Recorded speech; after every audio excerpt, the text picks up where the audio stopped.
Rebonjour à tous, je suis très contente de vous retrouver dans cette troisième séquence vidéo. On aura comme objectif 1 de dresser brièvement une synthèse de la démarche stratégique et situer de la même occasion les parties du cours sur lesquelles portent les travaux dirigés. 2. Rappeler le modèle des 5 forces de porteur sur lequel porte le TD numéro 2. Et 3. Enfin, solutionner l'étude de cas de la Compagnie Générale des Eaux. La première étape de la démarche stratégique est la segmentation stratégique, appelée aussi macro-segmentation. Elle concerne principalement les entreprises qui opèrent dans plusieurs activités différentes, contrairement aux entreprises qui sont spécialistes ou mono-activités. Prenons l'exemple de l'entreprise Ernest, créée par l'entrepreneur Malani Koné.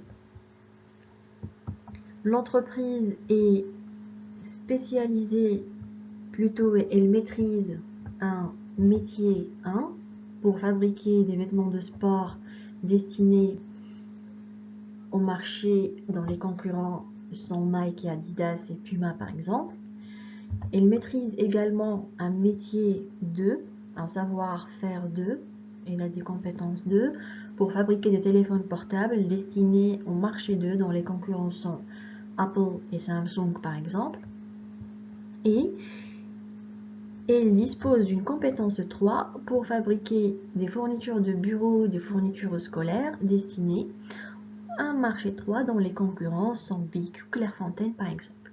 Donc on remarque en fait que dans les 3 marchés de l'entreprise, il n'y a pas forcément les mêmes concurrents, il n'a pas forcément les mêmes ressources et les mêmes compétences. Du coup, elle ne peut pas faire une seule stratégie pour ces 3 activités. La solution, c'est quoi? C'est qu'elle devrait procéder à une segmentation stratégique. Ça veut dire quoi? Ça veut dire qu'il va y avoir un découpage du système entreprise en un ensemble de sous-systèmes appelés DAS. Donc on aura le DAS 1, c'est l'activité sportwear, DAS 2, c'est l'activité téléphonie mobile, et DAS 3, activité papeterie, qui seront chacune, je dirais, accessibles à une stratégie spécifique. Contrairement à la segmentation stratégique, on a la segmentation marketing ou la micro-segmentation. Cette segmentation marketing concerne principalement le découpage des marchés de ces activités-là en des segments. Cette fois, ces segments, c'est des segments marketing ou c'est des micro-segments. Ça veut dire des groupes de consommateurs, comme vous l'avez vu, homogènes, qui partagent les mêmes caractéristiques, ayant le même profil et qui sont accessibles à une action commerciale spécifique. Bien, une entreprise, juste à titre d'information, une entreprise qui dispose d'un seul et unique DAS, qui opère dans une seule activité, on dit qu'elle a opté pour une stratégie de spécialisation. Par contre, une entreprise qui dispose de 2 ou 3 DAS ou plus, il est multi-activité, il a un portefeuille d'activités stratégiques, on dit en fait qu'elle a opté pour une stratégie de diversification. D'accord? Maintenant, s'il y a une relation entre le DAS 1 et le DAS 2, que ce soit en amont, au niveau de la matière première, ou bien en aval, ça veut dire une synergie en aval, même marché par exemple, d'accord? En amont, ça veut dire même matière première, on dit que cette diversification, il est liée. Ça veut dire qu'il y a un lien, il y a un point commun entre le DAS 1, 2 et 3. Par contre, si l'entreprise a plusieurs DAS, donc il est diversifié et qu'il n'y a pas de point commun entre les DAS, il n'y a pas de synergie de relation entre les DAS, on dit qu'il s'agit d'une diversification pure ou bien d'une diversification conglomérale. Maintenant, supposons que l'entreprise était spécialiste, elle a un seul DAS. Puis, elle s'est diversifiée, elle en a 3, et après, elle est revenue au point central, au DAS d'origine. C'est une stratégie de recentrage. Connais l'adversaire et surtout connais-toi toi-même et tu seras invincible. Ici, Sun Tzu souligne l'importance de la phase de la connaissance et du diagnostic stratégique dans l'élaboration d'une bonne stratégie. Le diagnostic stratégique est dispatché on a un diagnostic de l'environnement, c'est le diagnostic externe pour dégager les opportunités et les menaces, et un diagnostic de l'organisation elle-même, c'est le diagnostic interne pour dégager les forces et les faiblesses. Le diagnostic externe porte sur l'analyse du micro-environnement, c'est-à-dire l'ensemble des partenaires en relation étroite avec l'entreprise, notamment les concurrents, les clients et les fournisseurs, offre-demande des fournisseurs.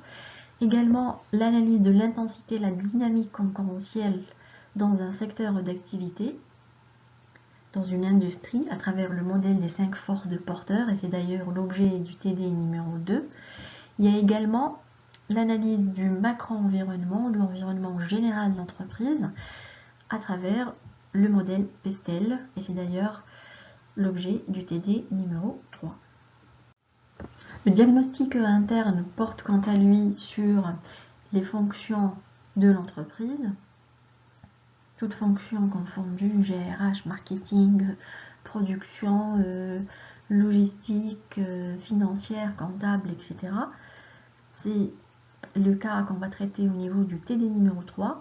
Il y a également l'analyse des activités de base et des activités de soutien de la chaîne de valeur. Il y a également le diagnostic des capacités organisationnelles de l'entreprise, c'est-à-dire des ressources et des compétences qui vont lui permettre de créer un avantage concurrentiel durable. On va, au niveau du TD numéro 4, aborder le modèle VRIN.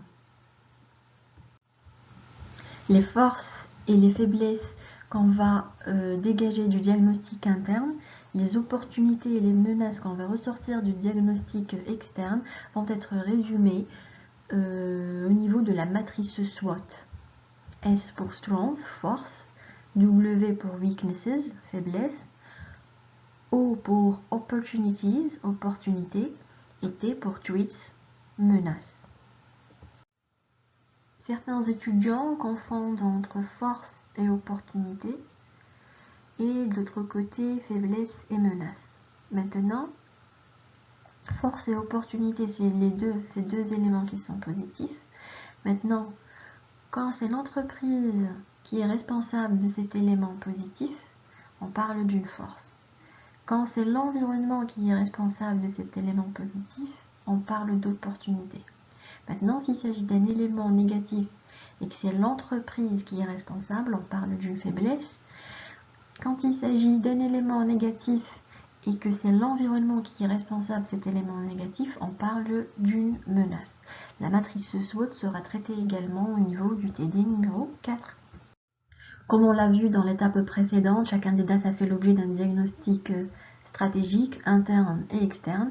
C'est d'ailleurs en fonction des forces et des faiblesses de l'entreprise dans une activité et en fonction des opportunités, des menaces de l'environnement qu'on va positionner l'activité à l'aide d'un certain nombre d'outils stratégiques appelés matrices, notamment la matrice BCG, McKinsey et ADL. Le fait de positionner les DAS dans des positions au sein de la matrice va nous aider à faire le choix stratégique, ça veut dire à prendre la décision d'allocation des ressources. Par exemple, si notre DAS il est positionné là, on a une activité star, on est leader, que le marché il est en forte croissance, la décision stratégique à prendre serait d'investir des ressources pour maintenir la position.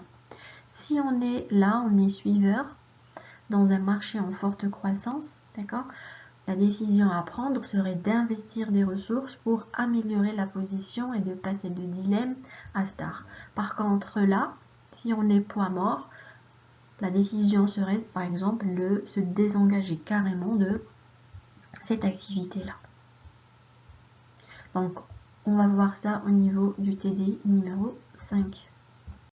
On arrive à la phase du déploiement de la stratégie.